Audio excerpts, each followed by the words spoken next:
नेकपा एमाले मदन भण्डारीको जनताको बहुदलीय जनवादको माला जपेर मात्र होइन, जनताको बहुदलीय जनवाद गायत्री मन्त्र होइन, त्यो गायत्री मन्त्रबाट माथि उठ्नुस्। जनताको बहुदलीय जनवादको सिद्धान्तको प्रतिपादन गर्ने मदन भण्डारीले सार्वभौम अखण्डताको बारेमा के बोल्नु भएको थियो, त्यो विषयलाई गम्भीरतापूर्वक मनन गरेर, गम्भीरतापूर्वक बुझेर यदि साँचो अर्थमा मदन भण्डारीका अनुयायी तपाईहरू हुनुहुन्छ, जनताको बहुदलीय जनवादको अनुयायी हुनुहुन्छ भने मदन भण्डारीको भनाइलाई बुझेर एमसीसी सम्झौता साँच्चै भन्दा नेपालको निम्ति अहितकर छ, यो राष्ट्रघाती छ, यसले नेपालको राष्ट्रिय स्वाधीनतालाई समाप्त गर्छ। त्यसकारण यो सम्झौता लागू गर्न हुँदैन, यो सम्झौता खारेज गर्नुपर्छ।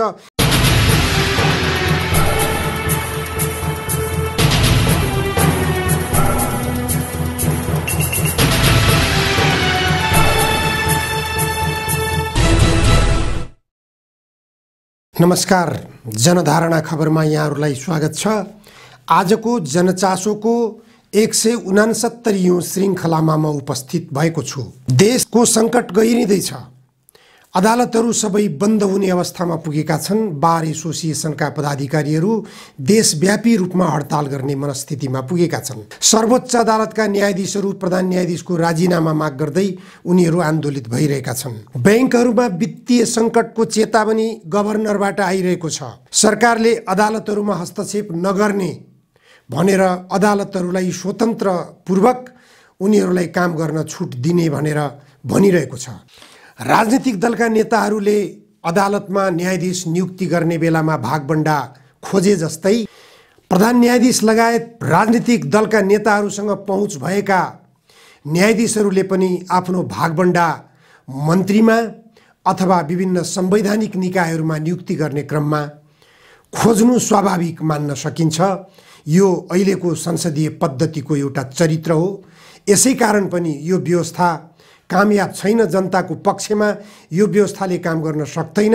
पहुँचवालाहरूको, भ्रष्टहरूको, अनैतिक काम गर्नेहरूको, गुण्डाहरूको, अपहरणकारीहरूको, कर ठग्नेहरूको मात्र हित गर्ने यो संसदीय व्यवस्था हो भन्ने कुरा प्रमाणित हुँदै गइसकेको छ। त्यसै कारण यो व्यवस्थाको विकल्प देशमा आवश्यक छ। यी सबै कुराहरू बारेमा मैले आज धेरै गन्थन गर्ने सोच बनाएको छैन। आज मैले फेरि पनि एमसीसी सम्झौतालाई नै केन्द्रित गरेर छलफल गर्न चाहेको छु। नेपालको संविधान 2072 संविधान सभाले 8 वर्ष समय लगाएर निर्माण गरेको संविधान हो। त्यस संविधानको धारा 279 को विभिन्न उपधाराहरूमा सन्धि बारेमा व्यवस्था गरेको छ। सन्धि वा सम्झौताको अनुमोदन, सम्मिलन, स्वीकृति वा समर्थन टपिक्स दिएको छ धारा 279 मा। नेपालको संविधानको पृष्ठ 151 मा धारा 279 पढ्न सकिन्छ। उपधारा 1 मा लेखिएको छ, नेपाल राज्य वा नेपाल सरकार पक्ष हुने सन्धि वा सम्झौताको अनुमोदन, सम्मिलन, स्वीकृति वा समर्थन सङ्घीय कानुन बमोजिम हुनेछ। उपधारा 2 उपधारा 1 बमोजिम कानुन बनाउँदा देखाएका विषयमा सन्धि वा सम्झौताको अनुमोदन, सम्मिलन, स्वीकृति वा समर्थन सङ्घीय संसदका दुवै सदनमा तत्काल कायम रहेका सम्पूर्ण सदस्य सङ्ख्याको 2/3 बहुमतले गर्नुपर्ने शर्त राखिनेछ। त कस्ता खालका सन्धि? क. शान्ति र मैत्री सन्धि। ख. सुरक्षा एवं सामरिक सम्बन्धी सन्धि। ग.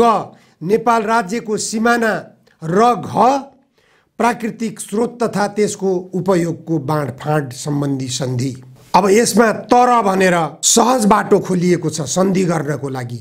सन्धिलाई प्रतिनिधि सभाको साधारण बहुमतबाट पनि गर्न सकिने छ भन्ने कुरा यहाँ लेखिएको छ। तर खण्ड क र घ मा उल्लिखित विषयका सन्धि वा सम्झौता मध्ये राष्ट्रलाई व्यापक, गम्भीर वा दीर्घकालीन असर नपर्ने साधारण प्रकृतिका सन्धि वा सम्झौताको अनुमोदन, सम्मिलन, स्वीकृति वा समर्थन प्रतिनिधि सभाको बैठकमा उपस्थित सदस्यहरूको साधारण बहुमतबाट हुन सक्नेछ।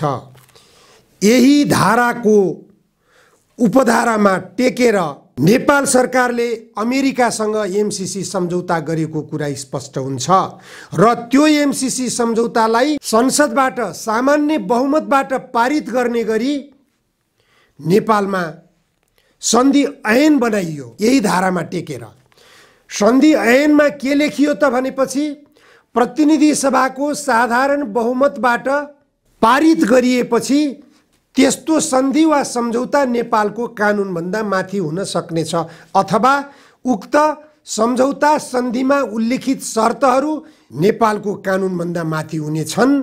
नेपालको कानुन त्यस सवालमा निष्क्रिय हुनेछ। यो संविधान 72 सालमा निर्माण गरिएको हो। संविधान सभाबाट निर्माण गरिएको हो। यो संविधान निर्माण गर्दैदेखि एमसीसी सम्झौताको लक्ष्य निर्धारण गरिएको छ भन्ने कुरा स्पष्ट हुन्छ।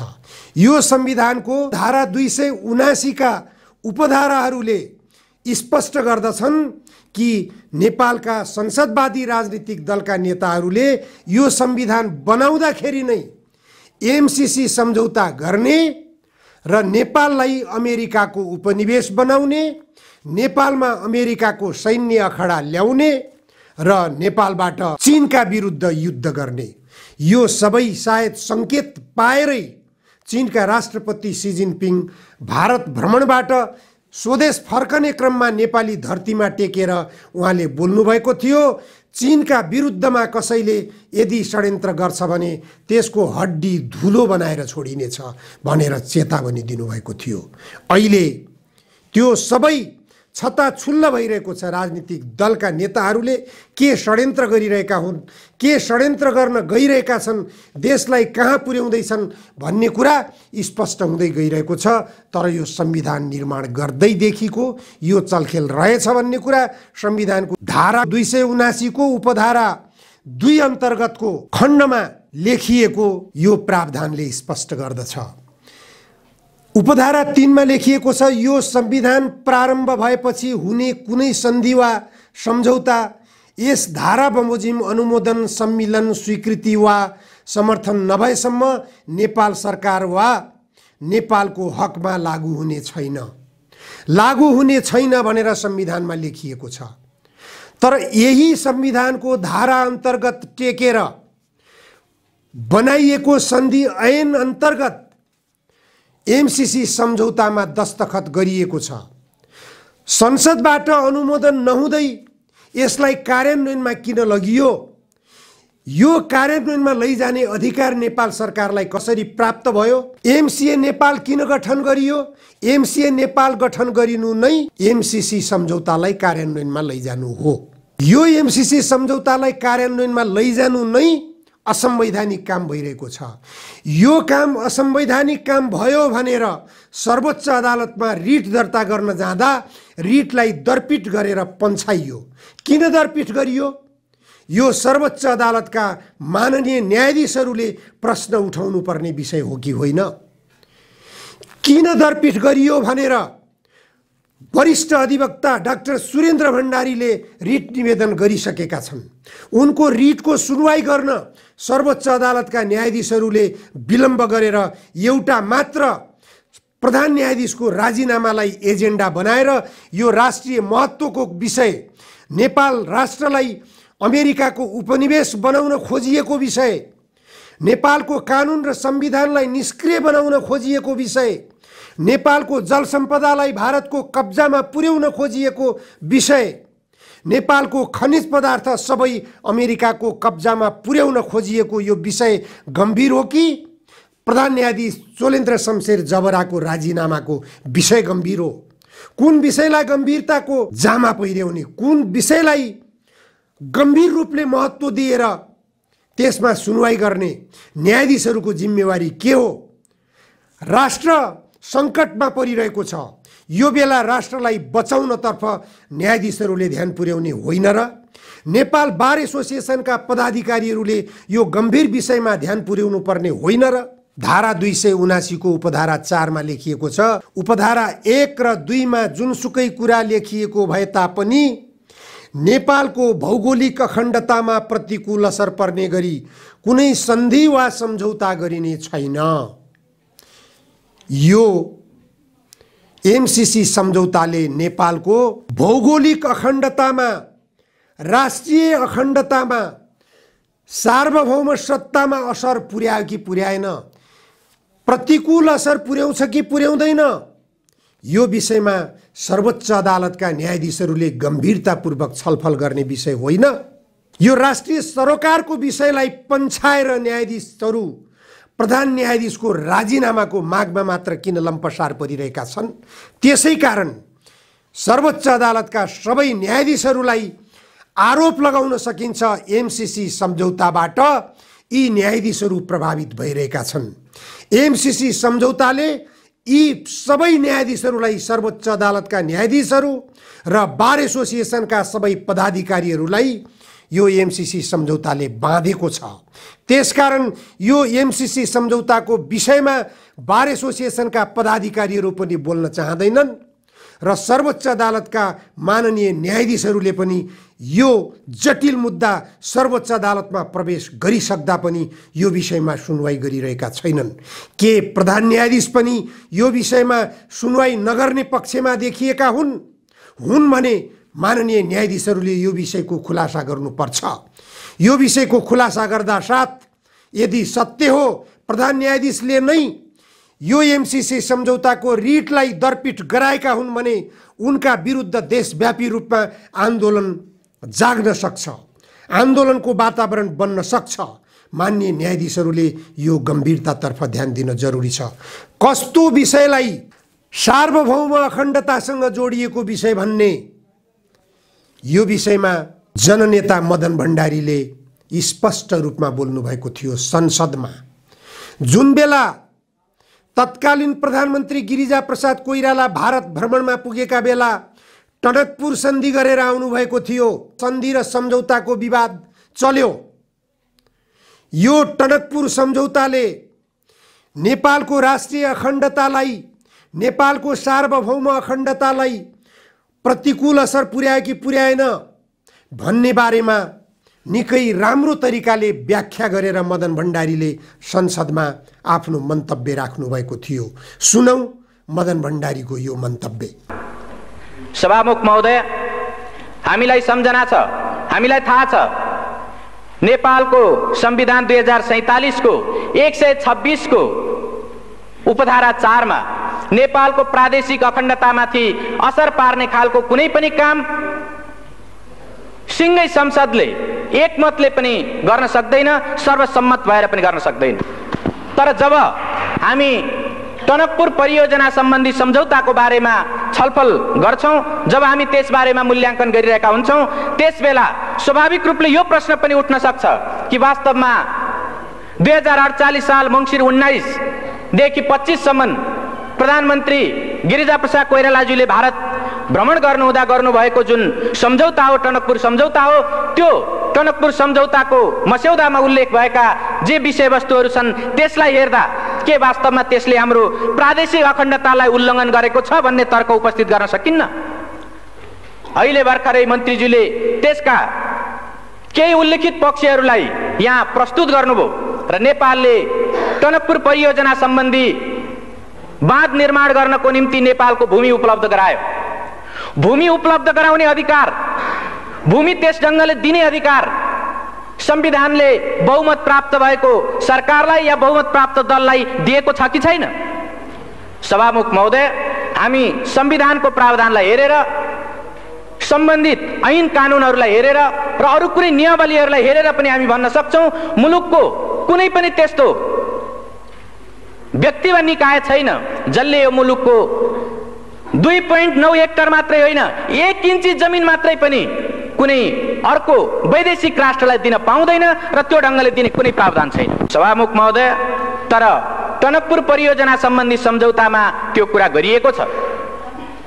म संविधानको 126 को उपधारा 3 तर्फ म ध्यानाकर्षण गराउन चाहन्छु। त्यो 3 मा, उपधारा 3 मा के उल्लेख गरिएको छ भने कुनै पनि 126 को उपधारा 3 मा के उल्लेख गरिएको छ भने कुनै पनि सन्धि सम्झौताहरू यदि संसदले अनुमोदन गर्नुपर्ने सन्धि सम्झौताहरू छन् भने संसदले अनुमोदन नगरुन्जेलसम्म नेपालको हकमा त्यो लागू भएको मानिने छैन। सम्माननीय सभामुख महोदय, टनकपुर परियोजना सम्बन्धी सम्झौतामा हामी देख्छौं कि डिसेम्बर 5 मा 1991 को डिसेम्बर 5 मा जुन सम्झौता भयो त्यो सम्झौता गरिरहेकै बेला त्यो सम्झौताको टनकपुर सम्बन्धी सम्झौताको पहिलो लिखतमै पहिलो प्याराग्राफमै यो सम्झौतालाई डिसेम्बर 15 देखि कार्यान्वयन गरिने गरी यो सम्झौता गरिन्छ भनेर उल्लेख गरिएको छ। सम्माननीय सभामुख महोदय, संविधानको उल्लङ्घन गर्ने अधिकार बहुमत प्राप्त गरेको दललाई छ कि छैन? प्रधानमन्त्रीलाई छ कि छैन? कुनै पनि एउटा त्यस्तो व्यक्ति वा निकायलाई छ कि छैन? सम्माननीय सभामुख महोदय, संविधानको सर्वोच्चता अर्थात् संवैधानिक राजतन्त्र पनि संविधानभन्दा माथि हुन पाउँदैन भन्ने यो संविधान बहाल भइसकेपछि कुनै पनि एउटा व्यक्ति वा निकाय कसैले पनि संविधानभन्दा माथि रहेर वा संविधानका धाराहरूलाई उल्लङ्घन गरेर काम गर्न सक्दैन। तर यो टनकपुर परियोजना सम्बन्धी सम्झौतामा जो स्वाभाविक रूपले संसदले अनुमोदन गर्नु पर्थ्यो त्यो संसदमा प्रस्तुत गर्न अगावै, संसदलाई जानकारी दिनु अगावै, संसदले अनुमोदन गर्नु अगावै अझ जुन बेला सन्धि गरिँदै थियो, जुन बेला त्यसको ड्राफ्ट तयार हुँदै थियो, त्यस बेला नै वास्तवमा 10 दिन भित्रैमा या 5 डिसेम्बरमा त्यो सम्झौता गरेर 15 डिसेम्बरदेखि लागू गर्ने भनेर जुन त्यहाँ सम्झौता गरियो यो घोर संविधानको उल्लङ्घन हो र यस्तो संविधानको उल्लङ्घन भएको कुराप्रति यो सदनले, यो मुलुकले गम्भीरतापूर्वक लिने कि नलिने? आदरणीय सभामुख महोदय, हामी यो कुरालाई अत्यन्त गम्भीरताका साथ लिनुपर्छ भन्ने ठान्छौं। स्वाभाविक रूपले टनकपुर परियोजना सम्बन्धी सन्धि भइसकेपछि यो सदनलाई थाहा छ यो भन्दा अगाडि पनि 2टा वा त्योभन्दा बढी सेसनको अवधिभरि राष्ट्रले यसबारेमा चर्चा परिचर्चा गरेको छ। सबै सन्धि सम्झौताहरू संसदमा प्रस्तुत गरिनुपर्छ र टनकपुर सम्बन्धी जुन सम्झौता हो यो सम्झौता सदनमा प्रस्तुत गर्ने र सदनद्वारा अनुमोदन गरिनुपर्ने सम्झौता हो भनेर हामीले प्रतिपक्षको तर्फबाट यही सदनमा र यो भन्दा अगाडिका सेसनहरूमा पनि हामीले दृढतापूर्वक उठाएका छौं। सभामुख महोदय, तर सत्ता पक्षबाट लगातार त्यो कुरालाई बेवास्ता गर्दै, लगातार त्यो कुरालाई अस्वीकार गर्दै यो कुनै सन्धि भएकै छैन, सन्धि भएकै होइन भनेर मुलुकलाई 1 वर्षसम्म लगातार गुमराहमा राख्ने, ढाँट्ने काम भयो। आदरणीय सभामुख महोदय, हामीलाई सम्झना छ त्यसबेला सरकारले टनकपुर सम्बन्धी सन्धि सम्झौताको सम्बन्धमा चर्चा गर्दा वास्तवमा टनकपुर परियोजनामा महाकाली नदीको जुन ठाउँमा टनकपुर परियोजना बनेको छ त्यो भारतीय नदी हो र त्यस ठाउँमा नेपालको अधिकार छैन भन्ने जिम्मेदार मन्त्रीहरूले, सत्ता पक्षका जिम्मेदार माननीयहरूले त्यो कुरा राख्नु भएको थियो। त्यति मात्रै होइन, स्वाभाविक रूपले त्यसको जुन अभिन्न अङ्गको रूपमा रहेको बायाँ तटबन्ध हो त्यो बायाँ तटबन्धमा प्रयोग भएको नेपाली भूभाग त्यो टनकपुर परियोजनाको अभिन्न अङ्गको रूपमा होइन, त्यो त केवल नेपालतर्फ आउने बाढीलाई रोक्नको निम्ति मात्रै प्रयोग भएको भनेर बनाइएको भनेर श्री 5 को सरकारले उल्लेख गरेको थियो। त्यस ढङ्गले जिम्मेदार मन्त्रीहरूले राख्नु भएको थियो। सम्माननीय सभामुख महोदय, प्राकृतिक स्रोतको उपयोगको बाँडफाँड भएको छैन, त्यसबाट मुलुकको कुनै अहित भएको छैन, बरु भारतले शुभेच्छा स्वरूप पानी र बिजुली नेपाललाई प्रदान गरेको छ भन्ने यस किसिमले सत्ता पक्षबाट जुन कुरा उल्लेख गरिएको थियो हामीलाई सम्झना छ त्यो गलत हो। श्री 5 को सरकारले गरेका ती कुराहरू गलत छन्, जनतालाई गुमराहमा पार्ने खालका छन्, राष्ट्रको हितलाई हानि पुर्याउने खालका छन्, आघात पार्ने खालका छन्, संविधानलाई मिच्ने खालका छन् भनेर मुलुकले 1 वर्षसम्म लगातार सदनभित्र र बाहिर समेत चर्चा परिचर्चा चलायो र त्यसै सन्दर्भमा राष्ट्रको हितलाई, संविधानको मर्यादालाई र ऐन कानुनको मर्यादालाई पालन गर्नुपर्छ भन्ने सन्दर्भमा मुलुकले अभियान चलाउँदा धेरै होनहार नागरिकहरूको, धेरै त्यस्ता देशभक्तहरूको जीवन पनि गएको छ, धेरैले बलिदान पनि दिनु परेको छ।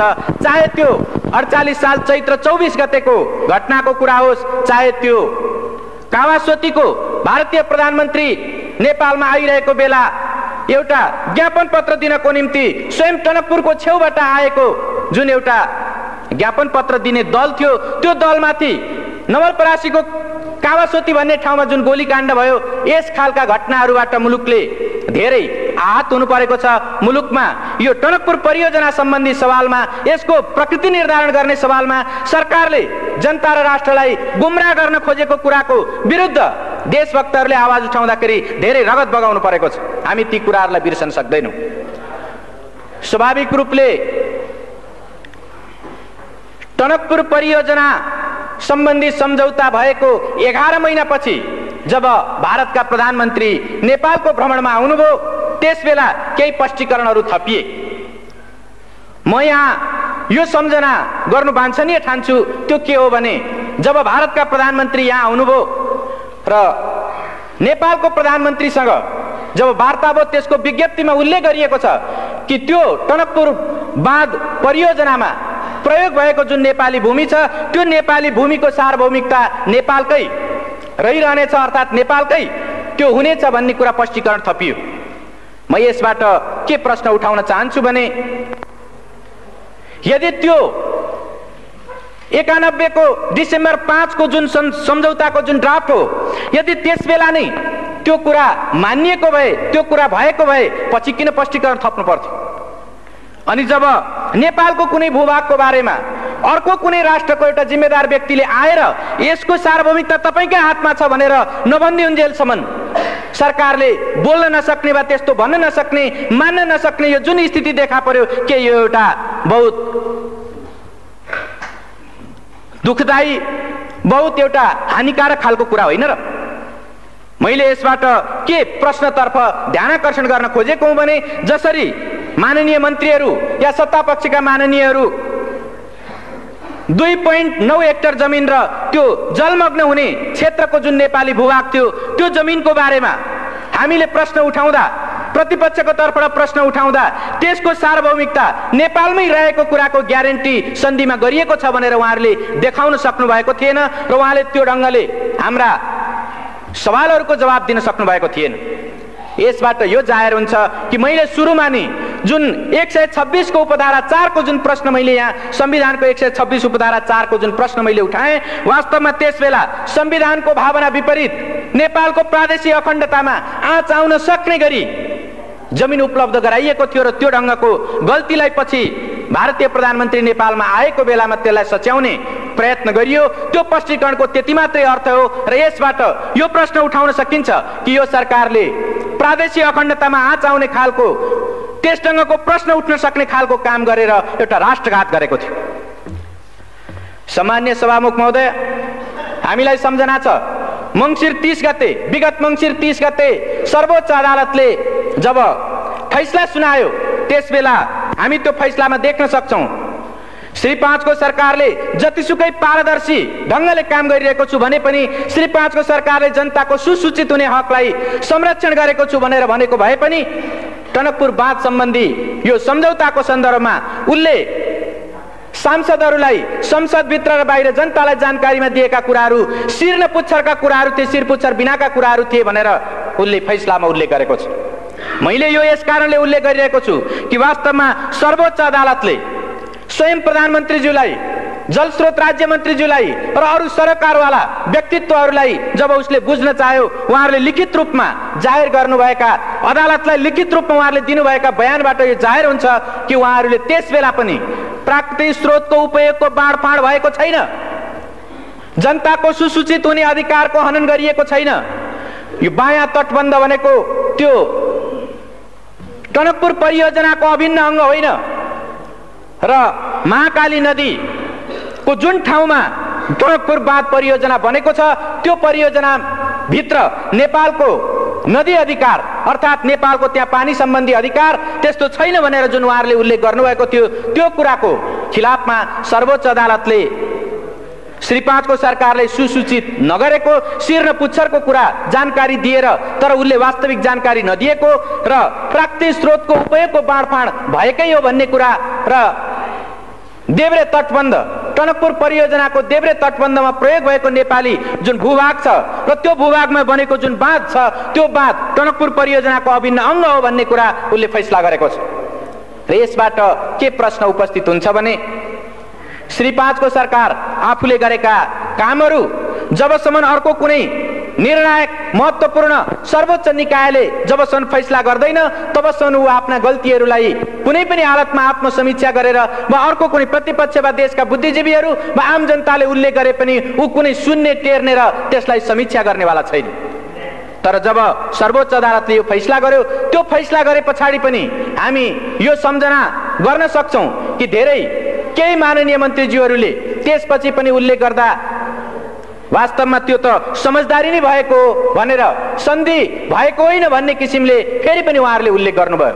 फेरि पनि केही सत्तापक्षका माननीय सदस्यहरूले त्यस ढङ्गले उल्लेख गर्नुभयो। साँच्चै भन्ने हो भने यसो भन्न सकिन्छ सर्वोच्च अदालतको फैसलालाई पनि अपमान गर्ने खालका कुराहरू उहाँहरूले धेरै ठाउँमा उल्लेख गर्नुभएको छ। सम्माननीय सभामुख महोदय, अहिले श्री 5 को सरकारको तर्फबाट जलस्रोत राज्य मन्त्रीले प्रतिनिधि सभामा जुन सम्झौता प्रस्ताव प्रस्तुत गर्नुभएको छ र जुन मूल्याङ्कनको हवाला दिँदै उहाँले यो प्रस्ताव राख्नु भएको छ, म के उल्लेख गर्न म के भन्न चाहन्छु भने श्री 5 को सरकार संविधान ऐन कानून राष्ट्र र जनताको हितमा व्यवस्थाको हितमा नहुने खालका आफ्ना क्रियाकलापहरूलाई सकेसम्म ढाकछोप गर्न चाहन्छ र हामीलाई यो सम्झना छ कि बितेको 1 वर्षसम्म यो सन्धि नै होइन भनेर उत्तिकै दृढताका साथ प्रधानमन्त्री लगायत सबै माननीय मन्त्रीहरू र सत्तापक्षका सांसदहरू यो उल्लेख गरिरहनु भएको थियो। अहिले सर्वोच्च अदालतले फैसला सुनाइसकेपछि यो सन्धि हो र यसलाई संसदमा लगेर अनुमोदन गराउने सर्वोच्च अदालतको आदेश छ। हामी संसदको सर्वोपरिताको संसदको सम्मानको हामी आदर कदर गर्छौं र सर्वोच्च अदालतको फैसलालाई हामी सम्मान गर्छौं भनेर उहाँहरू धेरै व्याख्या विश्लेषण गरिरहनु भएको छ।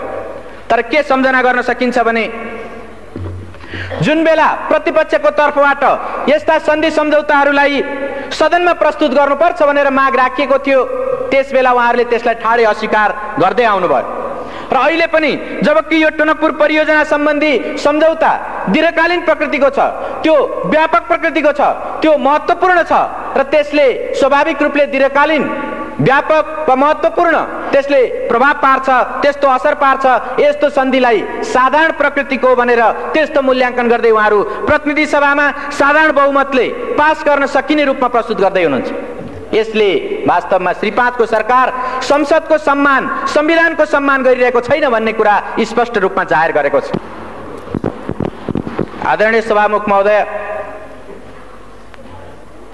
यो सर्वोच्च अदालतको फैसलालाई उल्लेख गर्दै जसरी श्री 5 को सरकारले यहाँ प्रस्ताव प्रस्तुत गरेको छ, म के तर्फ ध्यानाकर्षण गर्न चाहन्छु भने सर्वोच्च अदालतको फैसला पनि कानून सम्मत ढङ्गले नै कार्यान्वित गरिनुपर्छ। अर्थात् कुनै पनि अदालतको आदेश कानून विहीन ढङ्गले कानून विपरीत ढङ्गले कार्यान्वयन हुन सक्दैन। जब सन्धिको कुरा आउँछ, सन्धिलाई संविधानको 126 को उपधारा 1 ले कानून सम्मत ढङ्गले त्यसलाई अनुमोदन सम्मेलन स्वीकृति गर्ने कुराको व्यवस्था गरेको छ। सन्धिको अनुमोदन गर्ने कानून कुन हो? हामीलाई सम्झना छ नेपाल सन्धि ऐन 2047। नेपाल सन्धि ऐन 2047 नै यस्तो कानून हो जुन कानूनले सन्धि सम्झौताहरूलाई अनुमोदन गर्नको निम्ति अधिकार सृष्टि गर्छ, त्यसको एउटा निश्चित अधिकार क्षेत्रलाई त्यसले निर्धारण गर्छ। तर हामीले अहिले भर्खरै सुन्यौं यो प्रस्तावमा श्री 5 को सरकारले सन्धि ऐनको कुनै उल्लेख नगरिकन केवल संविधानको 126 धाराको उपधारा 2 को प्रतिबन्धात्मक वाक्यांशलाई प्रतिबन्धात्मक पक्षलाई उल्लेख गर्दै अनि प्रतिनिधि सभा नियमावलीको 219 का उपधाराहरूलाई उल्लेख गर्दै उसले यो प्रस्तुत गरेको छ। यसले के जाहेर गर्छ भने यो प्रतिनिधि सभा नियमावली भनेको निश्चित रूपले एउटा प्रक्रिया निर्धारण गर्ने कानून हो। यो अधिकार सृष्टि गर्ने होइन, प्रक्रिया निर्धारण गर्ने कानुन मात्र हो। तर जुन अधिकार सृष्टि गर्ने कानुन हो, अधिकार सृष्टि गर्ने जुन व्यवस्था हो, ऐनको व्यवस्था हो, त्यो भनेको 2047 को सन्धि ऐन नै हो। त्यो सन्धि ऐनको उल्लेख श्री 5 को सरकारले यसमा गरेको छैन।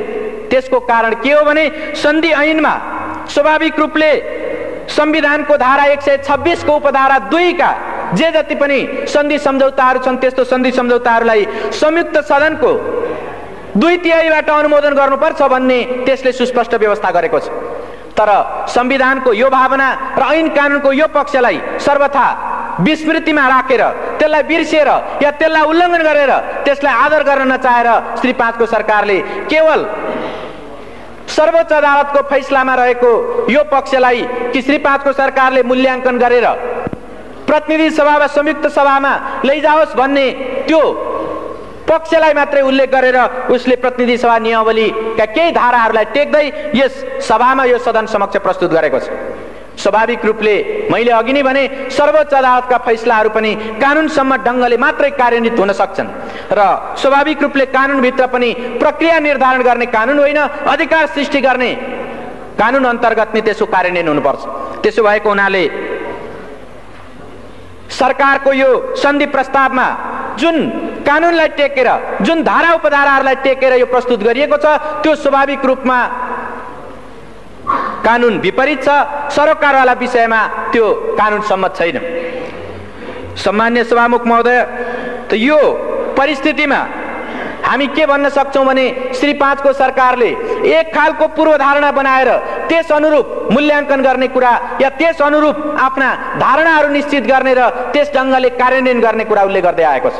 चाहे त्यो अघिल्लो बेलाको यो केवल समझदारी मात्र हो भन्ने विषय होस् या यो पछिल्लो बेलामा अहिले त्यो साधारण प्रकृतिको सन्धि हो भन्ने विषय किन नहोस्, दुवै बेलामा उसले एउटा पूर्वधारणा बनाएर आफूलाई जसो गर्दा सजिलो हुन्छ त्यो ढङ्गले मात्रै जाने, तर संविधान र ऐन कानुनको अक्षर र भावनालाई पालन गर्ने कुरा हो भने अस्वीकार गर्ने वा त्यसबाट बचेर जाने वा त्यसलाई संविधान र ऐन कानुनका सरोकारवाला पक्षलाई कुनामा पारेर जाने, कर्नरमा पारेर जाने खालको कुरा उल्लेख गरेको छ।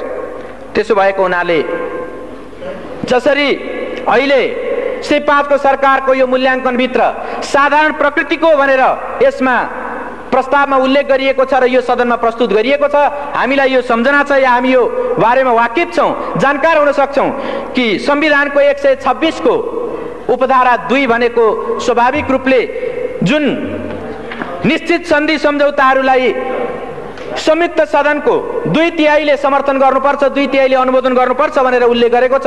संविधानको मूल भावना त्यही हो।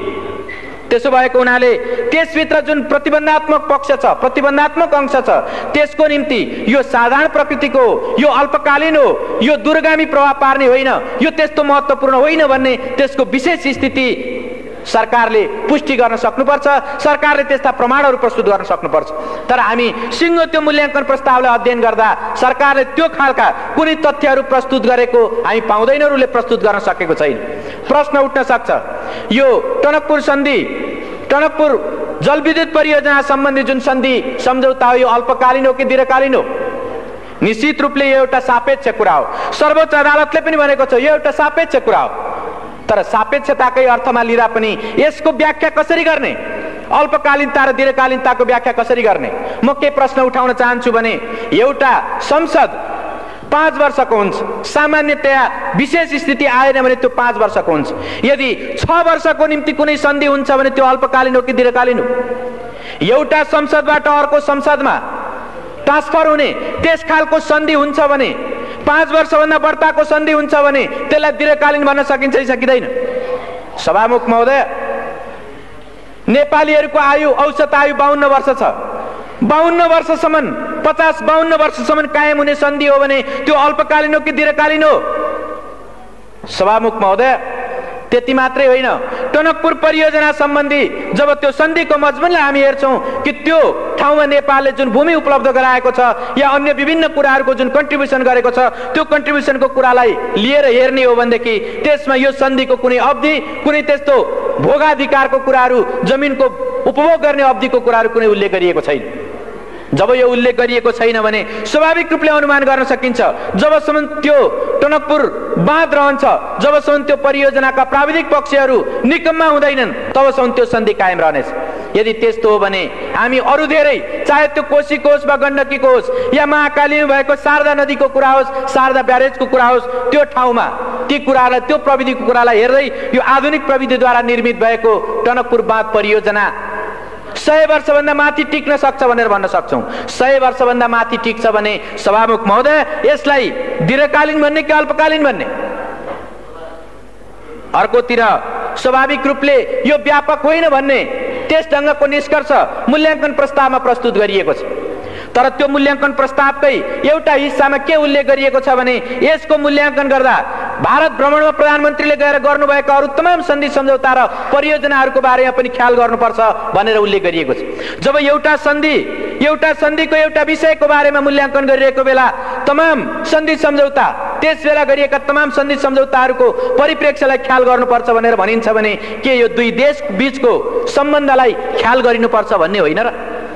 व्यापारको कुरा या व्यापार वाणिज्यको कुरा अरू तमाम क्षेत्रको, चाहे निर्माणको होस् या व्यापारको होस् या अन्य सम्बन्धको कुरा होस्, त्यो तमाम सवालमा ख्याल गर्नुपर्छ भनेर स्वयं यो मूल्याङ्कन प्रस्तावले उल्लेख गर्छ भने के यो व्यापक प्रकृतिको भएन र?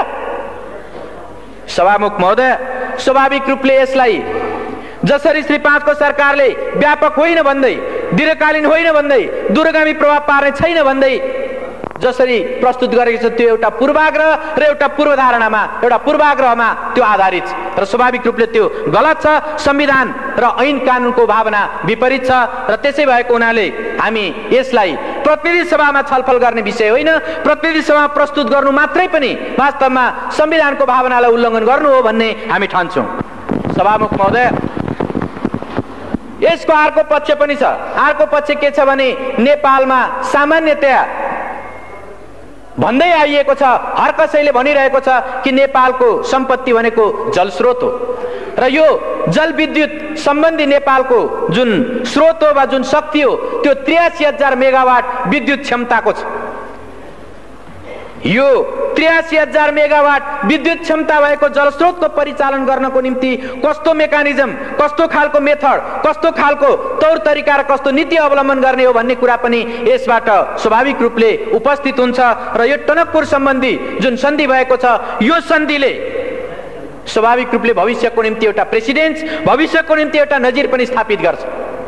जब यसको समयावधिको कुरा, यसले नेपाल र भारतको बीचमा भइरहेका तमाम सन्धि सम्झौताहरू र दुई मुलुकको बीचको सम्बन्धको कुरा र यसले नेपालकै अरू प्राकृतिक स्रोत सम्पदाहरूलाई भविष्यसम्म उपयोग गर्ने कुराको, भविष्यसम्म प्रयोग गर्ने कुराको नजिर स्थापित गर्छ भने यसलाई कसरी अल्पकालीन, कम महत्त्वपूर्ण र त्यसलाई साधारण खालको भनेर कसरी भन्न सकिन्छ?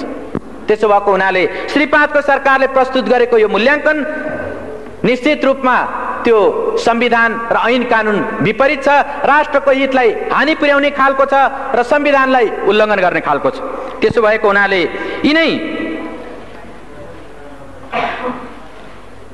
यिनै विषयहरूलाई आत्मसात गरेर, यिनै कुराहरूलाई हृदयङ्गम गरेर हामीले टनकपुर सम्बन्धी यो सन्धि प्रस्तावलाई प्रतिनिधि सभामा प्रस्तुत गर्नु र प्रतिनिधि सभामा छलफल गर्नु यो संविधान विपरीत हो भन्ने त्यो मान्यता राखेर हामीले एउटा प्रस्ताव हाम्रो विभिन्न प्रतिपक्षी सांसदहरूले सही गरेर माननीय सभामुख समक्ष हामीले प्रस्तुत गरेका छौँ र त्यो प्रस्तावलाई म यहाँ पढेर सुनाउन चाहन्छु। माननीय सभामुख महोदय, टनकपुर बाँध परियोजनासँग सम्बन्धित सन्धि दुवै सदनको संयुक्त बैठकको क्षेत्राधिकारको विषय भएकोले प्रतिनिधि सभामा छलफल नगरियोस्। माननीय महोदय, श्री 5 को सरकारको तर्फबाट टनकपुर बाँध परियोजनासँग सम्बन्धित सन्धि प्रस्तावलाई प्रतिनिधि सभामा प्रस्तुत गर्न संसद सचिवालयमा सो प्रस्ताव दर्ता गराएको जानकारीमा आएको हुँदा हामी माननीय सभामुख समक्ष निम्न ब्यौराको निवेदन गर्दछौँ। नेपाल अधिराज्यको संविधान 2047 को धारा 126 को उपधारा 2 ले नेपालको प्राकृतिक सम्पदाको उपयोग र त्यसको बाँडफाँड सम्बन्धी सम्झौता संसदको दुवै सदनको संयुक्त बैठकमा उपस्थित सदस्यहरूको 2/3 बहुमतबाट अनुमोदन गराउनु पर्ने व्यवस्था गरेको छ। यो प्रष्ट संवैधानिक व्यवस्था हो। यसको अपवादको रूपमा राष्ट्रलाई गम्भीर व्यापक दीर्घकालीन असर नपर्ने प्रकृतिको सन्धि प्रतिनिधि सभाको साधारण बहुमतबाट अनुमोदन गराउने प्रावधान छ। श्री 5 को सरकारले भारत सरकारसँग गरेको टनकपुर परियोजना सम्बन्धी सन्धिबाट दीर्घकालीन गम्भीर व्यापक असर पर्ने कुरा स्वतः स्पष्ट छ। यसर्थ टनकपुर परियोजना सम्बन्धी सन्धि दुवै सदनको संयुक्त बैठकमा उपस्थित सदस्यहरूको 2/3बाट अनुमोदित भएपछि मात्र नेपाल अधिराज्यको हकमा लागू मानिन्छ। यसको लागि टनकपुर बाँध परियोजनासँग सम्बन्धित सन्धि प्रतिनिधि सभामा पेश हुने होइन, दुवै सदनको संयुक्त बैठकमा पेश गरिनु पर्दछ। हाम्रो संवैधानिक व्यवस्था यही हो। हाल बहालमा रहेको नेपाल सन्धि ऐन 2047 को दफा 4 ले संविधानको धारा 126 को उपधारा 2 बाहेकका सन्धि मात्र प्रतिनिधि सभामा पेश गर्न सकिने व्यवस्था गरेको छ र श्री सर्वोच्च अदालतबाट 2049 मङ्सिर 30 गतेको फैसलामा टनकपुर बाँध परियोजनासँग सम्बन्धित सन्धि प्रष्ट उल्लेख भएको छ। यसबाट पनि टनकपुर बाँध परियोजनासँग सम्बन्धित सन्धि प्रतिनिधि सभामा पेश हुने होइन, दुवै सदनको संयुक्त बैठकमा पेश हुने सन्धि हो भन्ने प्रष्ट हुन्छ। प्रतिनिधि सभा नियमावली 2048 को दफा 72 ले संवैधानिक व्यवस्था विपरीत कुनै पनि प्रस्ताव प्रतिनिधि सभामा छलफलको लागि ग्राह्य नहुने व्यवस्था गरेको छ। टनकपुर परियोजना सम्बन्धी सन्धि प्रस्ताव प्रतिनिधि सभामा छलफलको लागि प्रस्तुत हुन संविधानको धारा 126(2) र सन्धि ऐनको दफा 4 र 5 को विपरीत हुने हुँदा प्रतिनिधि सभा नियमावली को दफा 72 बमोजिम यस्तो प्रस्तावलाई प्रतिनिधि सभाको कार्यसूचीमा राखी छलफल गर्न मिल्दैन। टनकपुर परियोजना सम्बन्धी सन्धि प्रस्ताव प्रतिनिधि सभाको कार्यसूचीमा राखी छलफल गरियोस् भनी श्री 5 को सरकारले संसद सचिवालयमा दर्ता गराएको प्रस्तावमाथि उल्लेखित प्रकारले संविधान र कानून संगत नभएको हुँदा यो प्रस्ताव खारेज गरियोस् भनी माननीय सभामुख समक्ष सादर अनुरोध गर्दछौं। साथै टनकपुर परियोजना सम्बन्धी सन्धि प्रस्तावमाथि छलफल गर्न र निर्णय गर्न संविधानको धारा 126(2) र सन्धि ऐन 2047 को दफा 5 बमोजिम दुवै सदनहरूको संयुक्त बैठक बोलाउन माननीय सभामुख महोदयसँग अनुरोध गर्दछौं। सदनको संयुक्त बैठक र संयुक्त समितिको नियमावली 2048 को दफा 18 ले श्री 5 को सरकारले सन्धि सम्झौताहरू संयुक्त बैठकमा प्रस्तुत गर्न चाहेमा सोको व्यवस्था गरेको छ। तर श्री 5 को सरकारले नचाहँदा संसदको आफ्नै पहलमा दुवै सदनको संयुक्त बैठक बोलाउने बारे कुनै दफामा प्रष्ट उल्लेख भएको पाइँदैन। संविधानको धारा 126(2) ले दुवै सदनको संयुक्त बैठकको व्यवस्था गरेको छ। श्री सर्वोच्च अदालतको फैसलाबाट टनकपुर परियोजना सम्बन्धी सन्धि संविधानको धारा 126(2) अन्तर्गतको हो भनी ठहर भएको छ। संसदको संयुक्त बैठक र संयुक्त समिति कार्य सञ्चालन नियमावली 2048 को दफा 35 ले माननीय सभामुखलाई बाधा अड्काउ फुकाउने अधिकार प्रदान गरेको छ। संवैधानिक व्यवस्था लागू गराउन र टनकपुर परियोजना सम्बन्धी सन्धि प्रस्तावमाथि छलफल गर्न संसदको संयुक्त बैठक र संयुक्त समिति कार्य सञ्चालन नियमावली 2048 को दफा 35 प्रयोग गरी दुवै सदनको संयुक्त बैठक अविलम्ब बोलाइयोस् र श्री 5 को सरकारद्वारा प्रस्तुत गरिएको सन्धि सम्बन्धी यस प्रस्तावलाई प्रतिनिधि सभामा छलफल नगराइयोस् भनी हार्दिक अनुरोध गर्दछौं। धन्यवाद। मदन भण्डारीका यी भनाइबाट र नेपालको संविधान 2072 को धारा 279 मा लेखिएको प्रावधानबाट एमसीसी सम्झौता नेपालको हितमा छ कि छैन, नेपालको सार्वभौम अखण्डतामा यसले आँच पुर्याउँछ कि पुर्याउँदैन, नेपालले अपनाउँदै आएको पञ्चशीलको सिद्धान्तमा यसले आँच पुर्याउँछ कि पुर्याउँदैन, नेपाल सदस्य रहेको असंलग्न राष्ट्रहरूको सदस्यताबाट वञ्चित गराउने प्रावधान यो एमसीसी सम्झौतामा छ कि छैन, नेपालका सबै जल सम्पदाहरू भारतको कब्जामा पुर्याउँछ कि पुर्याउँदैन, नेपालका खनिज पदार्थहरूमा अमेरिकाको स्वामित्व कायम गराउँछ कि गराउँदैन, नेपालको संविधान र कानुनलाई यो सम्झौताले निष्क्रिय गराउँछ कि गराउँदैन, मदन भण्डारीको व्याख्याबाट पनि बुझ्न प्रयास गरौँ। नेकपा एमाले मदन भण्डारीको जनताको बहुदलीय जनवादको माला जपेर मात्र होइन, जनताको बहुदलीय जनवाद गायत्री मन्त्र होइन, त्यो गायत्री मन्त्रबाट माथि उठ्नुस्। जनताको बहुदलीय जनवादको सिद्धान्तको प्रतिपादन गर्ने मदन भण्डारीले सार्वभौम अखण्डताको बारेमा के बोल्नु भएको थियो त्यो विषयलाई गम्भीरतापूर्वक मनन गरेर गम्भीरतापूर्वक बुझेर यदि साँचो अर्थमा मदन भण्डारीका अनुयायी तपाईहरू हुनुहुन्छ, जनताको बहुदलीय जनवादको अनुयायी हुनुहुन्छ भने मदन भण्डारीको भनाइलाई बुझेर एमसीसी सम्झौता साँच्चै भन्दा नेपालको निम्ति अहितकर छ, यो राष्ट्रघाती छ, यसले नेपालको राष्ट्रिय स्वाधीनतालाई समाप्त गर्छ। त्यसकारण यो सम्झौता लागू गर्न हुँदैन, यो सम्झौता खारेज गर्नुपर्छ। यो सम्झौता खारेज गरेर यो देशलाई संविधान सम्मत ढङ्गले जनताको बहुदलीय जनवादले मार्ग निर्देश गरेको, यो संविधानले मार्ग निर्देश गरेको गन्तव्य समाजवादलाई पछ्याउनतर्फ अगाडि बढ्नुपर्छ। गन्तव्य समाजवादबाटै वैज्ञानिक समाजवादको यात्रा तय गर्न सकिन्छ। वैज्ञानिक समाजवादबाटै यो देशलाई आत्मनिर्भर बनाउन सकिन्छ र यो देशलाई समुन्नत बनाउन सकिन्छ। हस्, आजलाई यति मात्र। धन्यवाद।